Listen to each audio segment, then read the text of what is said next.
221, une autre vision de la télé. Oui, nous avons tenu ce matin une conférence de presse pour partager avec les Sénégalais quelques préoccupations. La première concerne bien sûr la fin de l'année scolaire avec les examens qui se profilent à l'horizon. Je dois rappeler qu'en ce qui concerne déjà ces examens-là, le syndicat autonome des enseignants du moyen secondaire a quelques exigences à formuler à l'endroit du gouvernement du Sénégal. D'abord, la question du brevet de fin d'études moyennes. Nous considérons qu'il faut que les enseignants quittent leur département pour aller dans un autre département.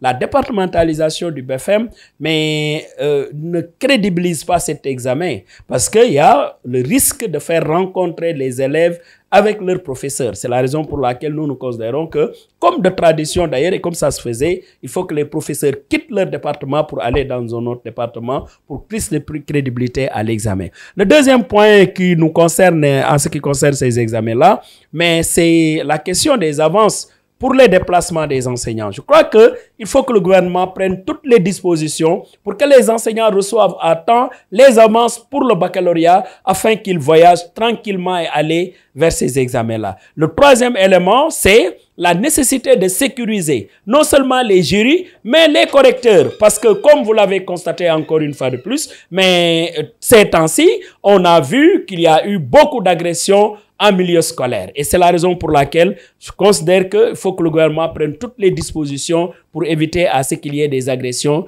durant ces examens-là. Ça, c'était le premier point. Le deuxième point maintenant concerne le sujet que tous les Sénégalais connaissent, la loi, la modification de deux lois. La première loi qui concerne le code pénal et le code de procédure pénale. Nous considérons que quelles que soient les modifications envisagées ou introduites dans cette loi-là, elles ne sauraient empêcher à l'exercice syndical de se faire. Nous disons encore une fois de plus, en tant qu'organisation syndicale de l'enseignement, absolument rien ne pouvait nous empêcher de faire le travail que nous devons faire en termes de manifestation lorsque nous constatons que les accords ne sont pas respectés. C'est la raison pour laquelle, encore une fois de plus, nous considérons que ces modifications ne sauraient en tout cas nous empêcher d'exercer librement le droit syndical qui est consacré non seulement par les conventions internationales auxquelles le Sénégal a souscrit, mais également par la loi fondamentale de notre pays, c'est-à-dire la Constitution sénégalaise. C'est la raison pour laquelle, sur cette question-là, nous restons fermes et rien, absolument rien, ne saurait nous empêcher d'exercer le droit syndical. Enfin, le troisième élément de ce point de presse concerne le non-respect des accords. Nous le rappelons aux Sénégalais. Nous avons vécu une année scolaire stable, mais ce n'est pas parce que le gouvernement a réglé les préoccupations qui se posent au secteur de l'éducation. Je le dis, nous avons signé un protocole d'accord le 30 avril 2018.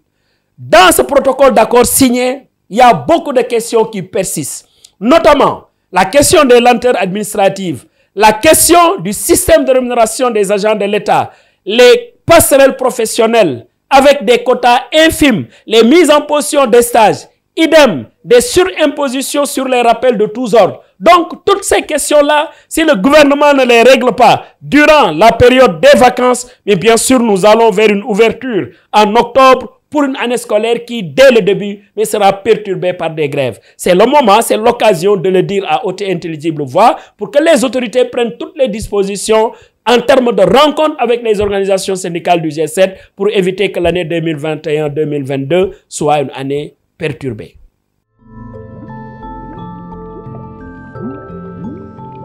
À 221, une autre vision de la télé.